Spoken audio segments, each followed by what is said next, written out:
మరో breaking news అంతోంది మనకి. సిద్దిపేట జిల్లాలో రైతులు యూరియా కోసం కష్టాలు పడుతున్నారు. సిద్దిపేట మండలం చిన్న గండవెల్లిలో క్యూ లైన్ లో చెప్పులు పెట్టిన రైతులు ఎదురు చూస్తున్నారు. గంటల తరబడి నిరీక్షిస్తున్నారు. వెంటనే యూరియా ఇవ్వాలని రైతులు డిమాండ్ చేస్తున్నారు.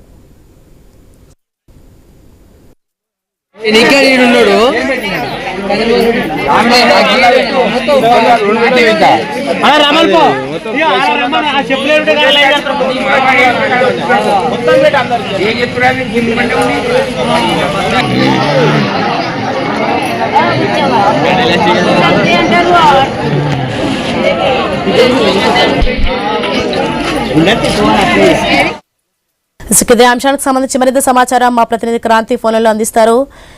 క్రాంతి, మనం చూసిన సిద్దిపేట జిల్లాలో రైతులు యూరియా కోసం కష్టాలు పడుతున్న దృశ్యాలు మనకు కనిపిస్తున్నాయి. అసలు యూరియా బస్తాలకు సంబంధించిన డీటెయిల్స్ ఏంటి?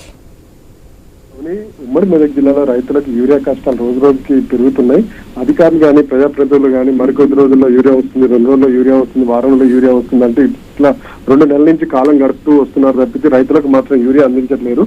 రైతుల పరిస్థితి అత్యంత దారుణంగా తయారైంది. యూరియా కోసం గంటల నుంచి రోజుల తరబడి క్యూ లైన్ లో నిలబడ్డా కూడా యూరియా దొరకట్లేదు రైతులకి. రైతులకి ఎక్కడైనా యూరియా లారీ వస్తుందని సమాచారం కానీ వదంతులు కానీ వస్తే దానికి 2 రోజుల పాటు లైన్ లో నిలబడాల్సిన పరిస్థితి వస్తుంది. ప్రధానంగా మనం చూసినట్లయితే దుబ్బాక కానీ మిరుదొడ్డి మండలాల్లో, కొమరెల్లి, చేర్యాల మండలాల్లో ఈ పరిస్థితి అత్యంత దారుణంగా ఉంది. ఇక్కడ రైతులు ముందు రోజు రాత్రి వచ్చి క్యూ లైన్ లో నిలబడుతున్నారు. క్యూ లైన్ లో నిలబడ్డా కూడా వాళ్ళకి టోకెన్లు కానీ ఏమీ రావట్లేవు. కానీ యూరియా బస్తాకి అడ్వాన్స్ గా టోకెన్ ఇస్తారు. టోకెన్లు కూడా వచ్చే వాళ్ళందరికీ కూడా ఇవ్వలేని పరిస్థితి మనకు కనిపిస్తూ ఉంది.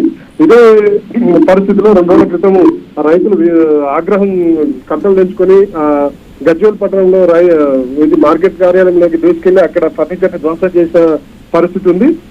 అదేవిధంగా ఈ రోజు చూసినట్లయితే దుబ్బాక పట్టణంలో యూరియా కోసం నిన్న రాత్రి నుంచి వచ్చి క్యూ లైన్ లో నిలబడి ఒక మహిళ స్పృహ తప్పి కింద పడిపోయింది. వెంటనే పక్కనున్న రైతులు స్పందించి 108కి ఫోన్ చేసి అంబులెన్స్ లో ప్రభుత్వ ఆసుపత్రికి తరలించారు.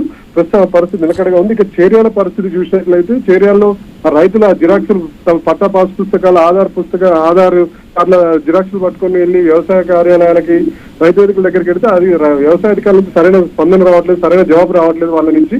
దీంతో ఆగ్రహం చెందిన రైతులు జనగామ హైవే మీద కూర్చొని ధర్నా చేస్తున్నారు. అక్కడ మొన్న కూడా అక్కడ రైతులు పర్టికులర్ గా చేర్యాల మండలంలో రైతులు వ్యవసాయ అధికారులు రైతులకు ఇవ్వకుండా వేరే వాళ్ళకి యూరియా టోకెన్లు ఇస్తున్నారని కూడా నిరసన చేశారు. మొత్తానికి అయితే ఉమ్మడి జిల్లా మొత్తం కూడా ఇదే పరిస్థితి మనకు కనిపిస్తుంది. సిద్దిపేటలో ఈ పరిస్థితి అత్యంత దారుణంగా ఉంది. Right, thanks for the updates Kranti.